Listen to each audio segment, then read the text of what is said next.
చూడండి ఫ్రెండ్స్, ఆవు ఇలాగ వదిలేశారు చూడండి. పాపం ఇది కదా. అదే మనిషి అయితే ఎంత బాధపడతారండి. ఈ మూగజీవులు పెంచుతారు, రోడ్డు మీద వదిలేస్తారండి.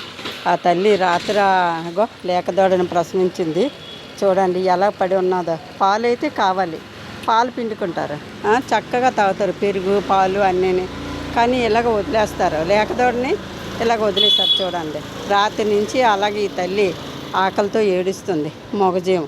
ఇవ్వండి, ఆ పిండి కొనేసి పెట్టాను. ఏం పెట్టాలో ఏం పెట్టకూడదో కూడా నాకు తెలియదు, కానీ గోధుమ పిండి మాత్రం ఇదిగోండి పెట్టాను. తల్లి తింటుంది. కొంచెం అన్నం కూడా ఉడికించేసి పెడితే చక్కగా తింటుందండి. ఇదిగోండి, ఆ బిడ్డకి పాలు కూడా ఇవ్వడానికి శక్తి లేదు చూడండి. ఆ బిడ్డ ఎలా లెగిస్తుందో, తల్లి ఎంత బాగుందో చూడండి. చూడండి, లెగలేకపోతుంది, ఓపిక లేదు దీనికి. చిన్న దూడ పుట్టించాడండి. ఇదిగోండి, మధ్యాహ్నం కొంచెం అన్నం పెట్టేద్దాం, ఈ తల్లికి పెట్టేస్తే తింటుంది. చూసారు కదండి.